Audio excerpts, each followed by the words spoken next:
أعوذ بالله من الشيطان الرجيم بسم الله الرحمن الرحيم الحمد لله رب العالمين وبه نستعين وهو المعين وصلى الله على محمد وأهل بيته الطيبين الطاهرين اللهم صل على محمد وآل محمد. Donc aujourd'hui, on va parler de la religion et de l'athéisme et de voir en quoi ils diffèrent. On va exposer et on va comparer les antagonismes, les oppositions entre ces deux visions différentes de la vie. Alors, concernant le plan de la discussion, donc on aura une introduction en 3 points. Le premier point, automatiquement, il faut voir les définitions, bien comprendre les termes les principaux termes que l'on va utiliser durant cette discussion pour ne pas être confus par la suite. Le deuxième point que j'ai nommé omniprésence du débat. Troisième point, la problématique et l'angle d'approche. Au niveau donc de la partie de notre développement, comparaison des antagonismes, on va voir 6 points. Le premier point, 2 visions du monde différentes. Poursuivre un but ou subir les lois de l'univers. Troisième point, la véritable valeur des mondes matériels et métaphysiques. Quatrième point, la présence ou l'absence d'une force supérieure. Cinquième point, accusation mutuelle de vivre dans l'illusion et la rêverie. Sixième point, entre la centralité du divin et celui ou celle de l'humain. Et on va finir par quelques messages de conclusion, principalement 3 messages à la fin. Donc c'est parti, on va commencer par quelques définitions rapides. Donc religion et athéisme, ça fait déjà 2 termes. En quoi diffèrent-ils? Donc ça c'est simple. Analyse comparative des antagonismes, troisième terme. Alors ici, par religion, j'ai ramené une définition qui m'a paru correcte et convenable par rapport à notre sujet, celle du Centre national des ressources textuelles et lexicographiques. C'est un site très intéressant, CNRTL, qui nous dit la religion, donc c'est le rapport de l'homme à l'ordre divin ou à l'ordre du divin ou d'une réalité supérieure.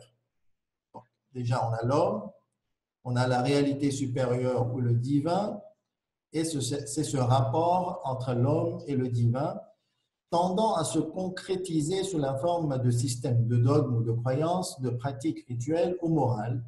Donc, il y a un système qui régule ce rapport entre l'homme et le divin, et il peut y avoir plusieurs angles de régulation, tantôt au niveau dogmatique de la croyance et tantôt au niveau des rites et de la pratique. Donc, bien entendu, ici, lorsqu'on aborde ou on utilise le terme religion, en général, dans notre esprit, il y a les principales religions du monde qui apparaissent. Il y a les religions monothéistes comme le christianisme, le judaïsme et l'islam, mais aussi l'hindouisme et le bouddhisme, qui englobe quand même une grande partie de la population mondiale. Alors, il est important de savoir qu'au niveau de l'hindouisme, il n'y a pas de système dogmatique, il n'y a pas de croyance spécifique à avoir, au contraire des religions monothéistes. Pareil pour le bouddhisme. L'hindouisme et le bouddhisme, c'est plutôt axé au niveau de certaines rites, de certaines pratiques, et ces pratiques sont elles-mêmes axées sur l'éthique et la morale, sur un certain comportement à avoir pour l'homme, être bon. Il n'y a pas la croyance ou même, on va dire, à prouver l'existence de l'au-delà ou l'existence d'un monde métaphysique. Tout ça n'existe pas, particulièrement dans l'hindouisme. Donc, lorsqu'on va utiliser le terme religion dans cette présentation, par moment, ça va englober les 5 principales religions que je viens de citer, mais par moment, cela ne concernera que les 3 principales religions monothéistes, le christianisme, le judaïsme et l'islam.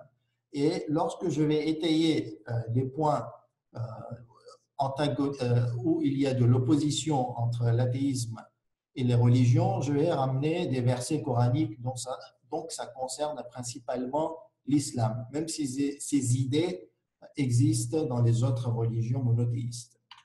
L'athéisme, c'est finalement ce qui se trouve à l'opposé. C'est le refus de la divinité et ou de la religion. Donc, ici, on va englober ceux qui refusent la divinité par moment et ceux qui refusent la divinité et toute forme de religion. Il y a aussi les agnostiques. Vous savez, les agnostiques, c'est ceux qui disent que l'esprit humain, la raison humaine ne peut prouver l'existence ou non du monde métaphysique et de Dieu. Donc, l'humain ne peut ni prouver l'existence, ni réfuter son existence. Donc, ici, on va dire englober les agnostiques avec les athées dans leur vision du monde parce qu'ils sont quand même assez proches. Enfin, le terme antagonisme voulait surtout signifier opposition entre deux visions parce qu'on souhaite comparer les deux, l'opposition entre la vision des religions et la vision de l'athéisme. Je rappelle rapidement que lorsqu'on cherche les différents courants, les principaux courants qui ont traité la question de l'existence de Dieu, on trouve le terme théisme qui veut dire qu'on croit à l'existence de Dieu, donc l'existence de Dieu est prouvée. Après qu'elle soit absolue ou pas, immanente ou pas, il y a des divergences. Mais le rapport entre l'homme et l'existence divine, le divin est régi par un système qui est la religion. Ensuite, nous avons le déisme. Donc, ceux qui sont adeptes du déisme, eux, ils approuvent l'existence de Dieu. Par contre, ils réfutent l'existence des religions. Donc, il y a un rapport direct entre l'homme et Dieu sans passer par la religion. Donc, il n'y a aucun message qui a été donné de la part de Dieu à l'homme. Ensuite, nous retrouvons l'agnosticisme qui, eux, comme on vient de le dire, ne peuvent ni prouver ni réfuter l'existence de Dieu. Donc, à l'opposé du théisme, comme on le voit sur ce schéma, sur cette diapo, nous avons l'athéisme. Donc, eux, ils leur réfutent l'existence du Dieu et par moment, dans certaines définitions, ils réfutent l'existence des religions. Donc, avec ce schéma, vous pouvez voir clairement que l'athéisme se trouve en totale contradiction des religions, particulièrement les religions monothéistes et l'islam. Donc, ce qui pourrait être intéressant, c'est que en ce moment, à l'intérieur de l'islam, on retrouve un débat passionné entre musulmans. On retrouve un débat très passionné peut-être entre les différentes religions, moins passionné que le débat sunnite-chiite. Par contre, le débat islam-athéisme existe peu. Sa présence est très très moindre, alors que finalement, l'athéisme se trouve en totale opposition de l'islam et que finalement, les musulmans faisaient en sorte comme s'il n'existait pas. Alors qu'en France, on retrouve ce débat très très présent. Donc sur Internet, on peut avoir plusieurs statistiques, même si en France, vous savez qu'il est interdit de recenser la population en fonction de la religion. Donc on n'a pas le droit de recenser les individus, les Français, selon leur appartenance religieuse. Par contre, il y a des sondages. Les sondages, eux, sont permis. Donc, dans certains sondages, on va lire celui-là. Donc, depuis 1981, les 100 religions connaissent une très forte croissance. Ces chiffres sont le résultat de sondages et non de recensement. Donc, dans les 100 religions, bien entendu, ils font allusion aux athées. Et c'est vrai que selon beaucoup de statistiques, la France fait partie des pays qui contient et où les athées sont très nombreux.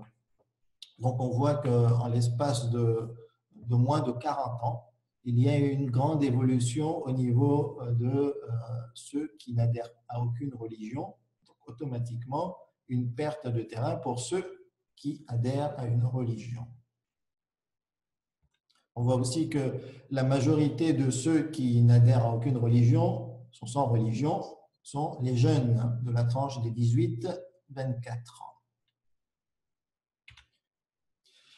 On voit un débat très très présent au niveau de la laïcité en France et que cette laïcité, vous savez que la laïcité à la base, c'est la séparation de l'État et de l'Église, ou plus largement la séparation de l'État et de toutes les administrations de toute forme de religion, et que chaque individu a le droit d'appartenir et de croire et de pratiquer à n'importe quelle religion qu'il souhaite dans son espace privé. Par contre, dans la sphère publique, il faut respecter cette laïcité et que finalement, chacun avait le droit de vivre sa religion comme il le souhaitait. Par contre, depuis une quinzaine d'années, on ressent que par rapport à la forte présence de l'islam en Europe et en France, la laïcité s'est développée en un certain laïcisme. On pourrait même dire que c'est une espèce d'athéisme d'État, qui souhaite que toute forme de religion, toute expression de la religion soit bannie de la sphère publique.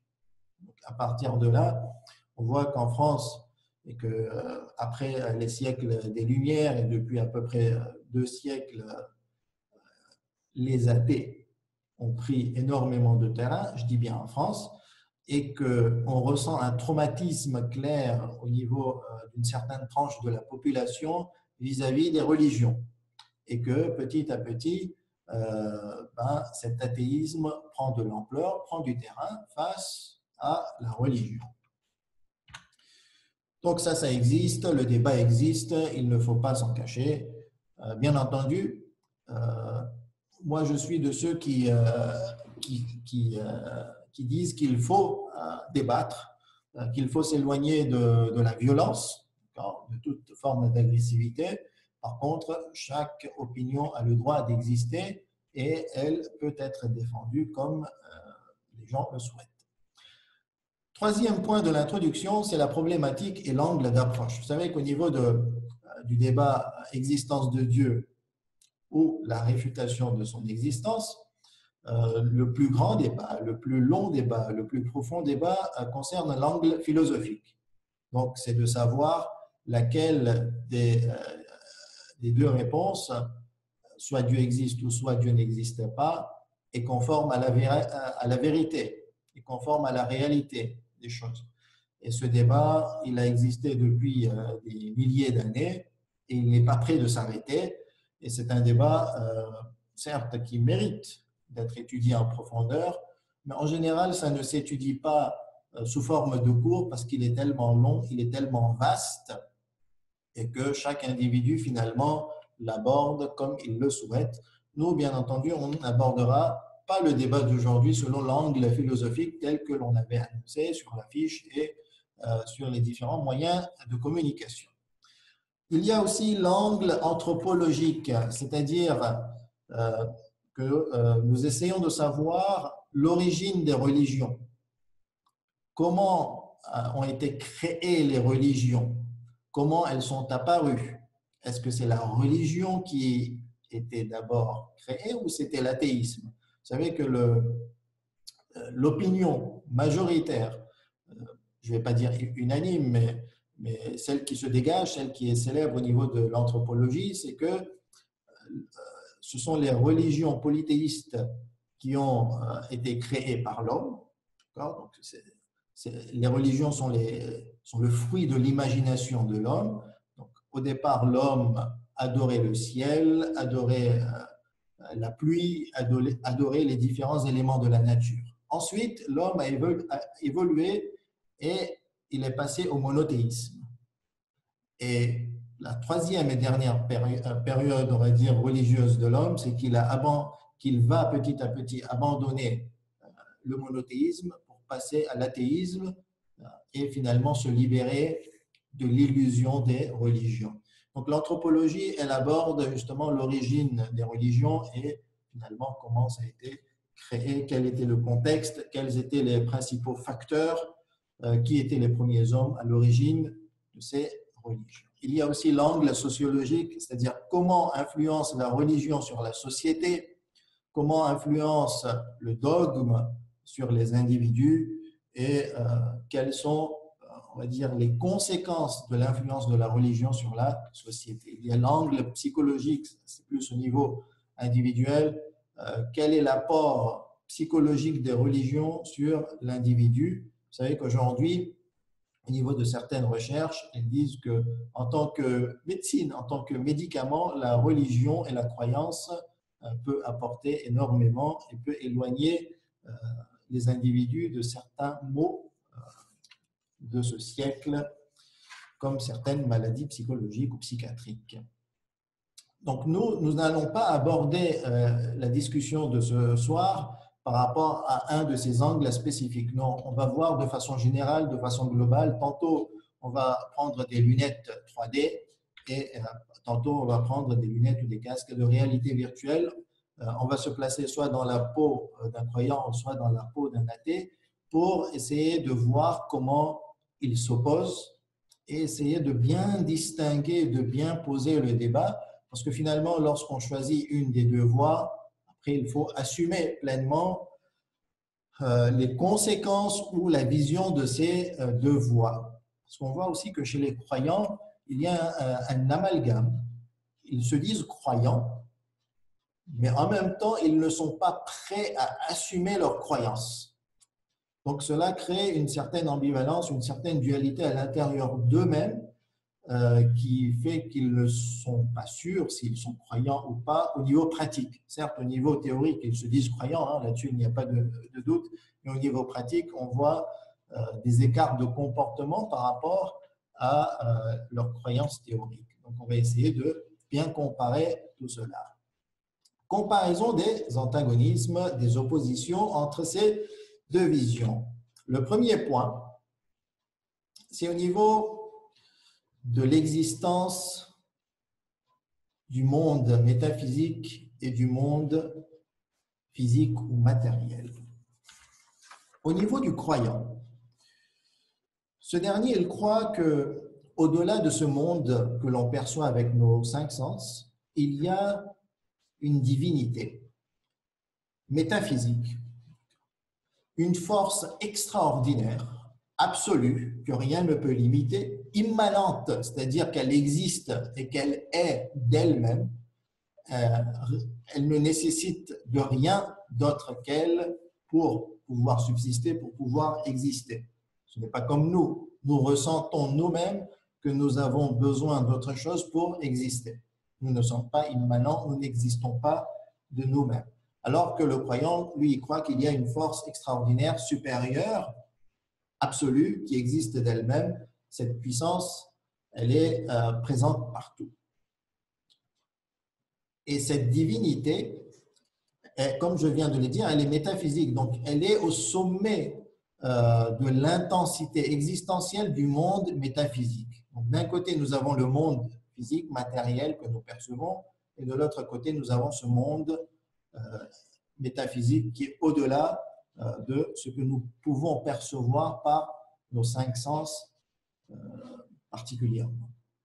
Alors que l'athée, lui, il dit que non, il n'y a rien de métaphysique, il n'y a rien d'invisible ou d'imperceptible.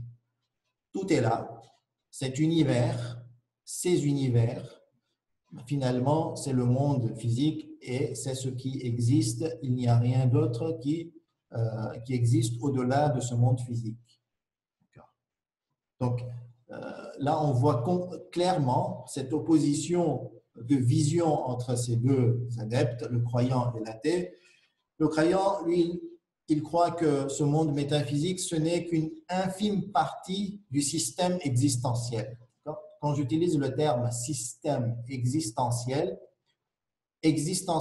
ça veut dire que tout ce qui peut exister, tout ce qui existe. Et cela est régi par un système. C'est bien ordonné. Il y a des rouages qui régissent entre les différentes existences. Donc, le croyant, il croit que ce monde physique, c'est insignifiant, tout petit par rapport à ce qui existe réellement Et en fait, ce qui existe réellement se trouve au-delà de ce monde physique qui est dans le monde de l'au-delà, dans le monde métaphysique, dans le monde que nous ne pouvons percevoir par les cinq sens.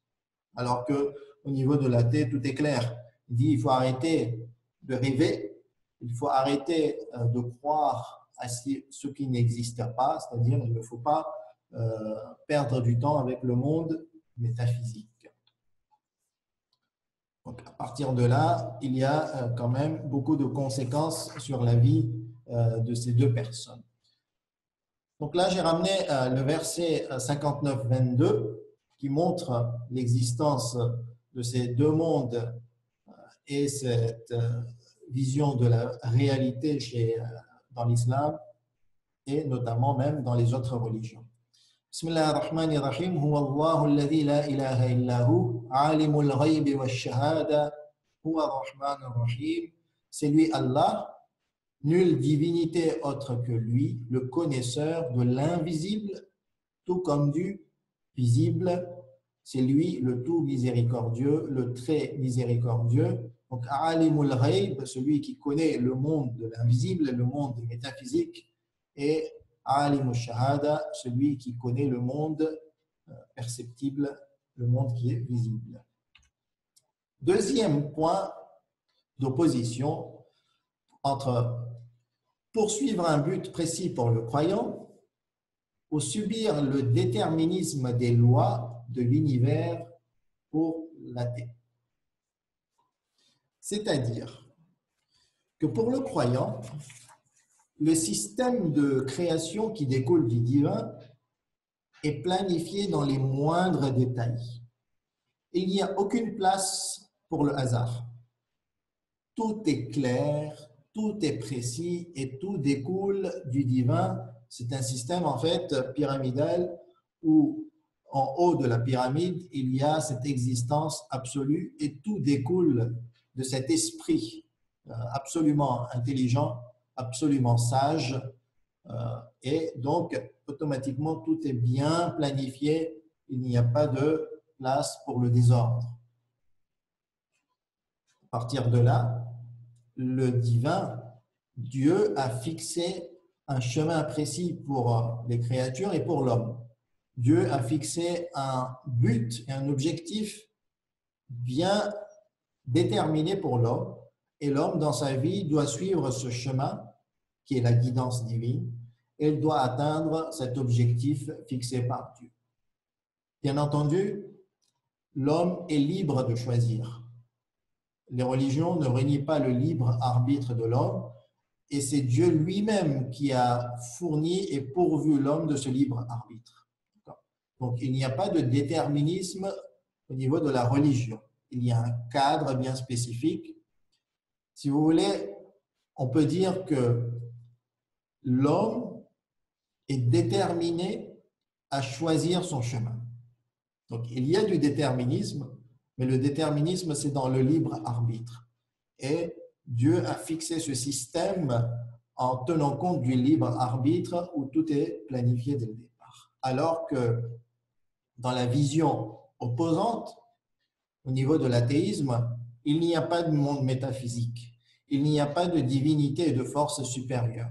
Il n'y a pas d'origine intelligente à la base et à l'origine de la création de l'univers. Donc, il n'y a pas d'objectif pour l'homme. C'est la nature qui elle-même n'est pas intelligente en soi, qui a créé cet univers, qui a créé cet homme. Et donc, l'homme, finalement, c'est lui qui va se choisir un objectif. Donc, en fonction du contexte, en fonction des époques, en fonction de différents éléments et facteurs, il va se déterminer lui-même un objectif et une voie à suivre.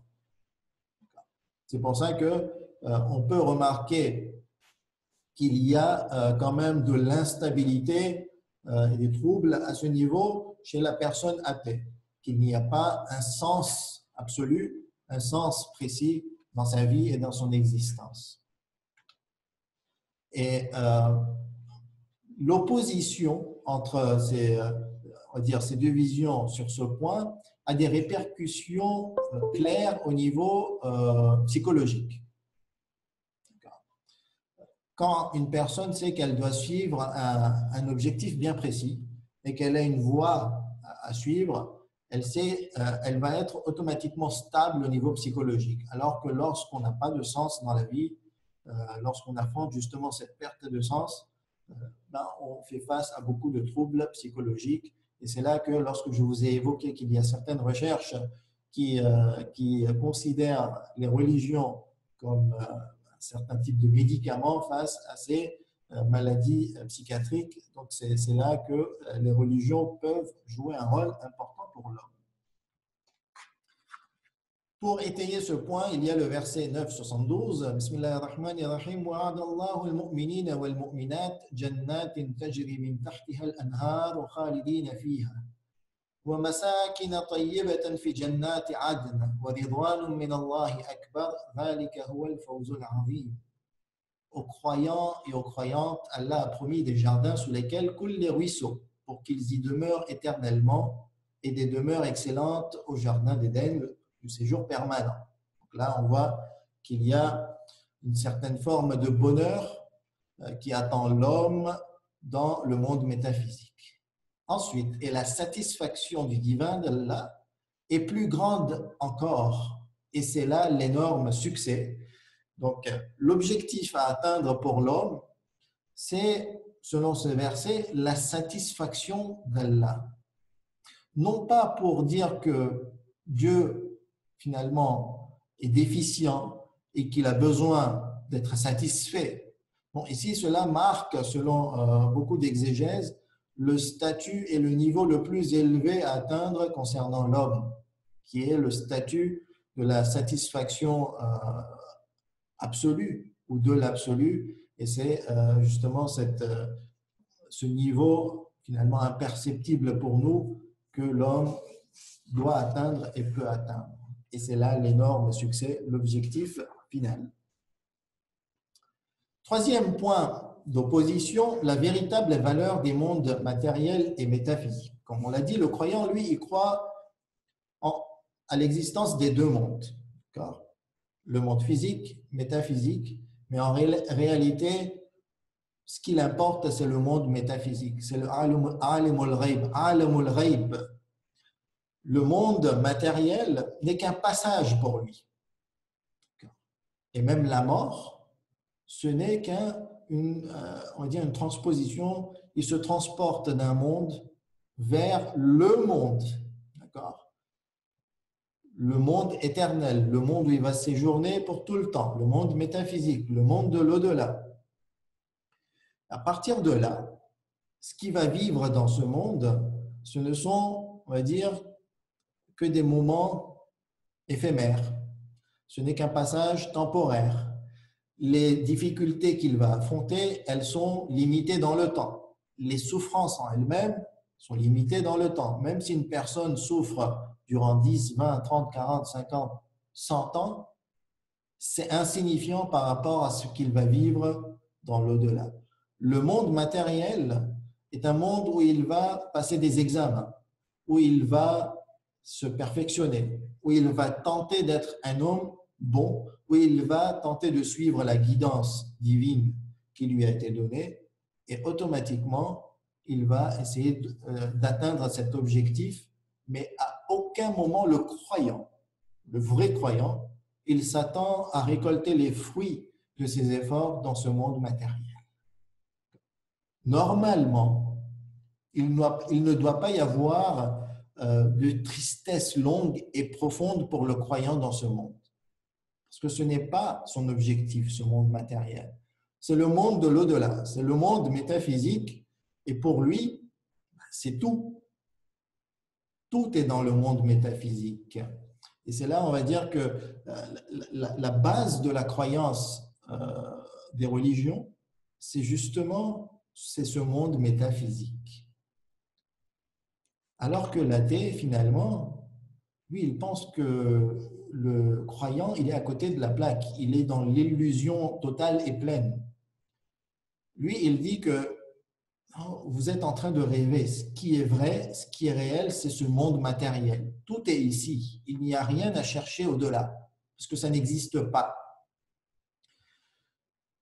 À partir de là, les souffrances dans ce monde matériel, il faut essayer de faire en sorte qu'elles soient le plus minime possible. Parce que tout le temps qu'on passe à souffrir ou à ne pas réussir selon les lois de ce monde matériel, c'est du temps perdu.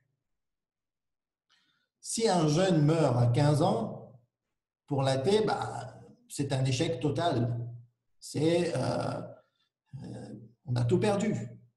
La mort, c'est la fin de toute chose. C'est l'anéantissement pour l'athée. Donc, l'aboutissement, c'est dans ce monde, comme l'origine, c'est dans ce monde. Il n'y a rien à aller chercher au-delà. Et donc, là aussi, au niveau de la perception pratique des choses, au niveau de la pratique entre le croyant et l'athée, on doit voir une opposition claire. Normalement, le croyant est censé être serein, apaisé d'esprit dans ce monde, alors que l'athée, il doit être en plein dans ce monde, troublé par tout ce qui se passe, tous les mouvements qui se passent dans ce monde, parce que tout ce qu'il perd au niveau matériel, finalement, il l'a perdu réellement, alors que le croyant, pour lui, il n'a rien perdu, il a perdu quelque chose d'infime. Ya ayyuhalladhina amanu ma lakum idha qila lakum infiru fi sabilillah thaqaltum ila al-ard أرضيتم بالحياة الدنيا من الآخرة فما متاع الحياة الدنيا في الآخرة إلا قليل. Ô vous qui croyez, qu'avez-vous lorsque l'on vous dit élancez-vous dans le sentier d'Allah? Vous vous êtes appesantis sur la terre, la vie présente vous agrée-t-elle plus que l'au-delà? Donnez-vous plus d'importance à cette vie mondaine, à cette vie matérielle par rapport à l'au-delà? Or, la jouissance de la vie présente ne sera que peu de choses comparée à l'au-delà. Donc, le verset, il est clair. Tout est dans l'au-delà. Ici, on va dire que c'est quelque chose d'infime qui n'a pas d'importance. Quatrième point d'opposition, la présence ou l'absence d'une force suprême absolue. Le croyant, lui, il estime qu'il y a une force supérieure, intelligente, sage, qui représente le tout miséricordieux, source de toute bonté, qui est absolue et qui est présente en tout moment et à tout endroit. Le croyant, il a toujours cet ami intime, proche, en qui il peut toujours se fier, en qui il peut avoir tout le temps confiance. Et à n'importe quel moment, il trouvera en lui refuge. C'est ce qui est censé être pour le croyant. Là, on parle de la théorie. Bien entendu, le but du croyant, c'est de mettre cette croyance sous forme pratique. Alors que l'athée, il dit que la force, l'état physique, ça n'existe pas. La force, c'est la nature. Nous sommes dans un système matériel, nous sommes régis par les lois de l'univers, par les lois de la pesanteur, par les lois physiques, et finalement, tout est déterminé par ces lois physiques et même biologiques. Lorsqu'on étudie au niveau de l'astrophysique, on se rend compte qu'il y a certaines théories qui ont été développées qui disent que nous sommes finalement le fruit du déterminisme des lois biologiques et physiques. Tout est déterminé par ces lois et l'homme, finalement, son défi, c'est de connaître ces lois dans les plus grands détails, dans les plus profonds détails. Et une fois qu'on aura connu tous les détails des lois physiques, biologiques, à ce moment, on connaîtra tout. On connaîtra l'avenir, le futur, parce qu'il suffit de suivre le résultat des calculs. Donc là, on voit qu'il y a quand même une vision opposée claire à ce niveau-là aussi. C'est que le croyant, certes, il ne renie pas, il ne réfute pas les lois de l'univers, mais de l'autre côté, les lois métaphysiques sont beaucoup plus intenses pour lui. Et ce qui compte le plus pour lui, c'est cette force, cette divinité absolue. Et tout vient de cette divinité. Parce que tout est sous le pouvoir de cette divinité. Ya ayyuhan nas, antumul fuqara'u ila Allah, wallahu huwal ghaniyyul hamid. Ô hommes, vous êtes les indigents ayant besoin d'Allah. Vous êtes dans le besoin d'Allah. À tout moment, on dépend d'Allah. Et c'est Allah lui seul qui se dispense de tout. Et il est le digne de louange. Cinquième point d'opposition, accusation mutuelle d'envie de vivre dans l'illusion. L'athée, lui, il estime que le croyant, c'est quelqu'un de joyeux, c'est quelqu'un qui croit, qui vit dans un monde où il y a plein d'illusions, plein de rêveries, il est tout content.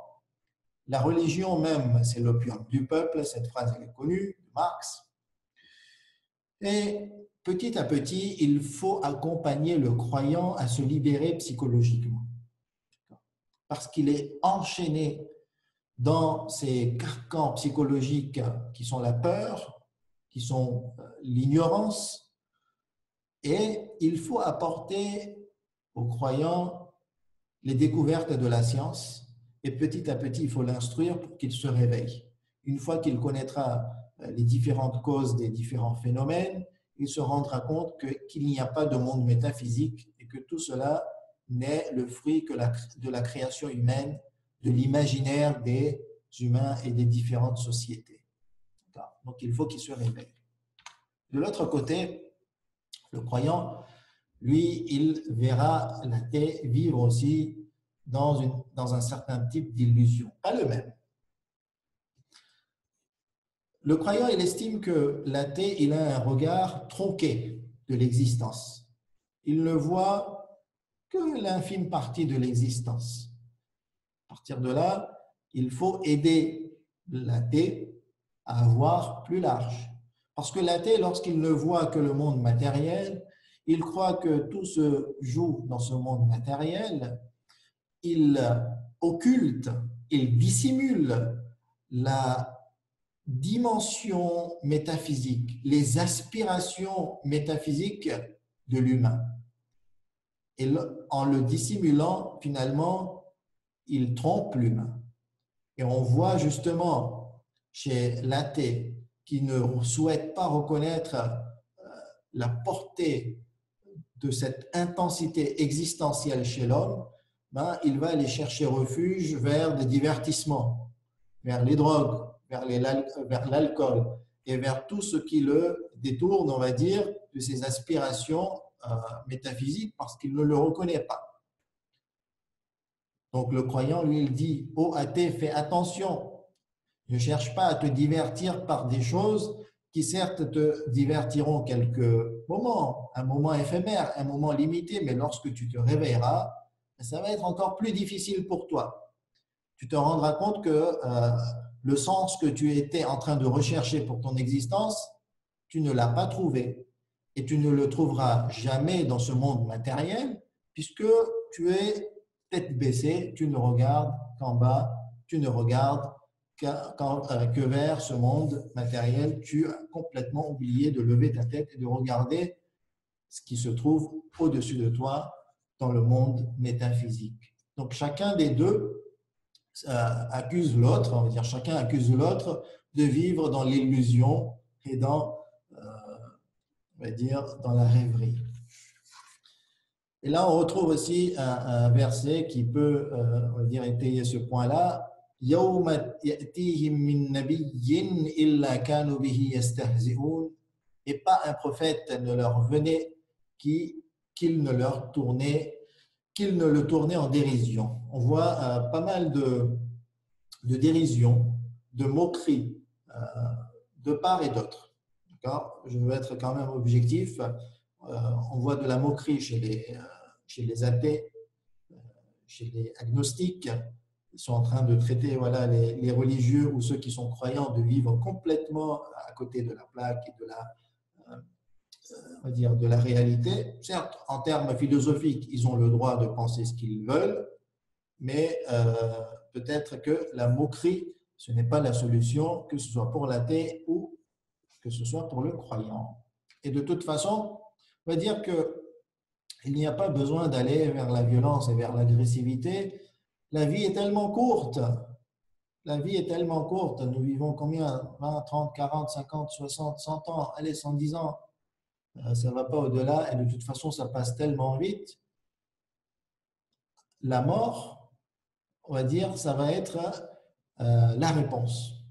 Il suffit de mourir et une fois qu'on va mourir, on connaîtra la réponse. Donc, pourquoi se disputer? La réponse va bientôt arriver.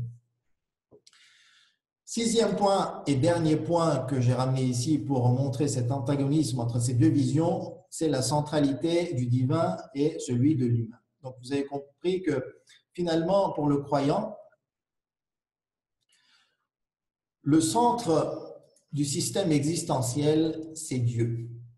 L'homme ne fait partie que des créatures qui ont été créées par Dieu, que Dieu a donné existence.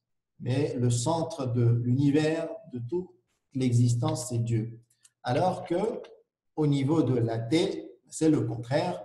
Le centre de l'univers, c'est l'humain. Et Dieu lui-même n'est qu'une idée qui a été créée par l'homme, donc elle gravite autour de l'homme.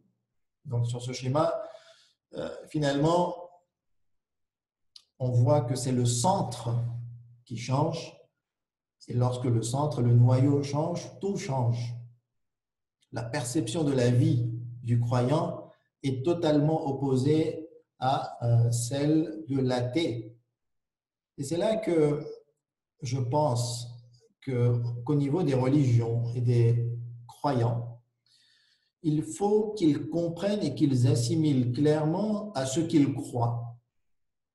Parce que lorsqu'ils ne savent pas bien leur croyance, ou qu'ils se disent croyants, mais au fond, ils ne croient pas, donc il faut qu'ils soient sincères envers eux-mêmes, qu'ils sortent d'une certaine ambivalence, d'une certaine forme d'hypocrisie finalement, pour bien assimiler les choses. On voit chez certains croyants qui se disent pleinement croyants au niveau théorique, mais qui aspirent à un système de vie basé sur la vision athée,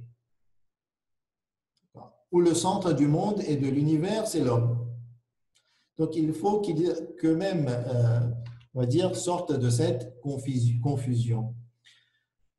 Lillahi ma fi samawati wal ard, inna Allaha huwa al-ghaniyyul hamid. À Allah appartient tout ce qui est dans les cieux et en terre.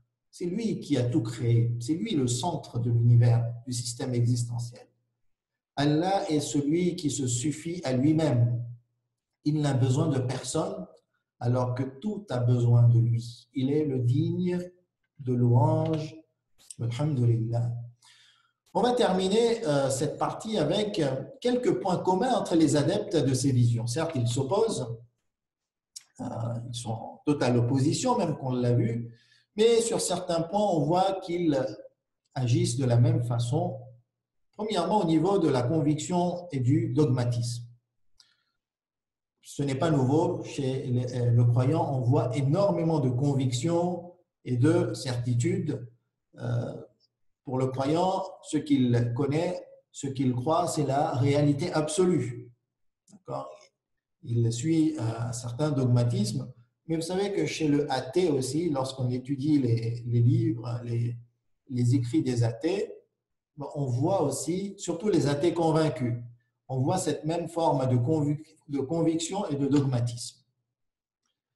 Il y a la fierté civilisationnelle. Chez les religions, chez les croyants, on dira que voilà, sans les religions, il n'y a pas de civilisation. D'ailleurs, lorsqu'on étudie toutes les civilisations du monde, à la base, il y a une spiritualité, il y a une religion ou une forme de religion. Alors que les athées, qu'est-ce qu'ils disent? Ils disent que c'est grâce à l'athéisme que la civilisation humaine a perpétué. Sans l'athéisme, finalement, l'humain était voué à l'échec et à la perte. Et donc là, l'athée, il va dire que voilà, on voit très bien que grâce à la séparation de l'État et des religions, ou par le fait d'écarter les religions des sciences et de la vie étatique et sociale et civile, c'est seulement là que la civilisation s'est évoluée. L'humain a réussi à évoluer. Donc chacun des deux va mettre en avant cette fierté civilisationnelle et s'attribuer les avancées de l'humanité. Et enfin, ils sont en lutte interminable et perpétuelle, même si, alhamdulillah, en France, il n'y a pas cette violence, et même dans le monde, particulièrement aujourd'hui, si on voit de la violence, c'est plutôt entre les différentes religions, entre elles-mêmes. Alors qu'au niveau de l'athéisme et des religions, il n'y a pas cette violence, et ce qui est en soi une chose très très bonne et qu'il faut continuer. Mais par contre, la lutte d'idées, la lutte idéologique, elle est interminable, elle a toujours existé, et comme je l'ai dit au tout départ, elle ne finira pas, en tout cas pas pour maintenant. Enfin, avant de passer à la synthèse et au sondage, je voulais passer quelques messages en conclusion. Le premier message, c'est que chez les musulmans, on voit une certaine absence du traitement de ce sujet, alors qu'il est, à mon avis, nécessaire de ne pas le négliger.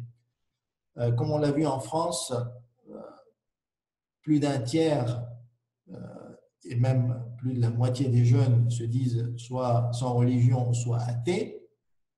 Il y a une forte influence de l'athéisme dans les universités françaises, dans les médias français, et en tant que croyant, en tant qu'adepte de la religion, il ne faut pas du tout négliger ce sujet. Vous savez qu'en Orient, au Moyen-Orient, dans les pays musulmans, on voit un certain regain de l'athéisme.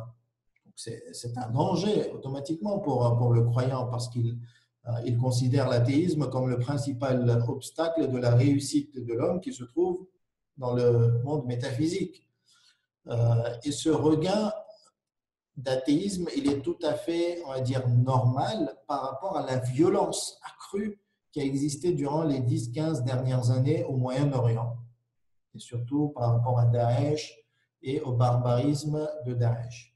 Donc, il y a beaucoup qui théorisent pour l'athéisme et cet athéisme prend donc du terrain et automatiquement chez nous, autour de nous, chez nos proches, dans notre communauté, on verra cet athéisme arriver sans aucun doute. Donc, à nous de prendre les devants et de bien préparer cette lutte idéologique en termes d'idées, je le répète, et faire, on va dire, à fond et affronter les idées athées. Deuxième point, puisque l'athéisme est très présent chez les universités et les intellectuels français, automatiquement, on se sent tout de suite intimidé par la prestance de ces intellectuels, que ce soit au niveau oratoire, au niveau intellectuel et scientifique, et tout de suite, le croyant, il va se sentir intimidé. Tout en se disant que non, on va dire, le débat est bien ouvert. Celui qui veut rentrer dans ce débat, il y a, on va dire, tout l'espace qui existe et que pour la réflexion, il ne faut pas se poser de limites, il ne faut pas non plus être intimidé au niveau psychologique et ce n'est pas parce qu'on n'a pas le même niveau intellectuel ou érudit que quelqu'un qui se dit athée qu'il faut faire le taqlid, qu'il faut le suivre bêtement et qu'il faut être intimidé par cela. Au contraire, cela normalement doit permettre de nous avancer plus au niveau intellectuel et scientifique.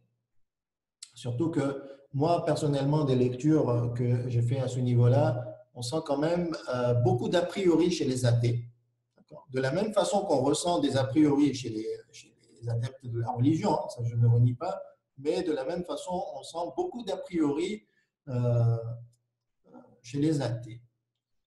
Sachant que souvent, on voit des athées qui connaissent la religion mieux que les croyants.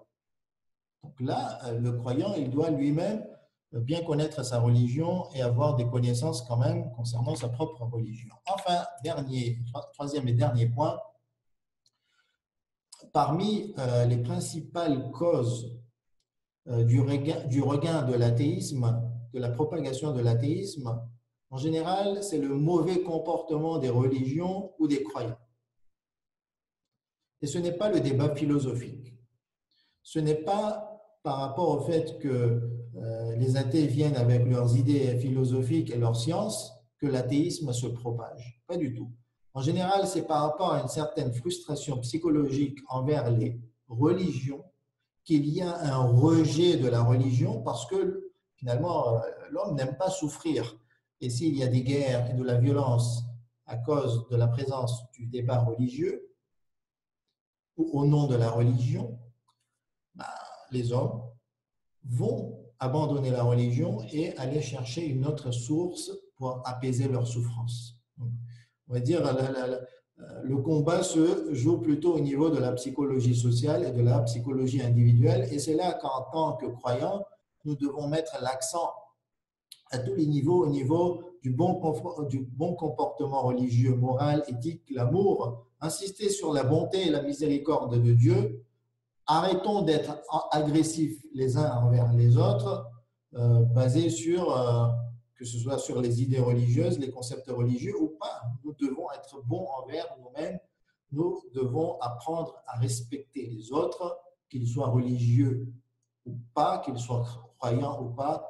Et vous verrez que finalement, il n'y a rien à craindre de cette vision athée qui se trouve en totale opposition de la vision religieuse. Donc, pour conclure au niveau de la synthèse, pour rappeler, on a vu au niveau de l'introduction, 3 points, les définitions. Une omniprésence du débat, on a rappelé l'importance du débat, la problématique et l'angle d'approche. Et au niveau des antagonismes, nous avons comparé sur 6 points les 2 visions de monde différentes, poursuivre un but, avoir un but pour l'homme ou subir les lois de l'univers, la véritable valeur des mondes matériels et métaphysiques, la présence ou l'absence d'une force supérieure. Les deux s'accusent mutuellement de vivre dans l'illusion et entre la centralité du divin et de l'humain. Et on a conclu par 3 messages. Porter l'attention sur ce sujet, rester serein et défendre les religions pour un comportement éthique et moral et s'éloigner de l'agressivité et de la violence. وصلى الله على محمد وآل محمد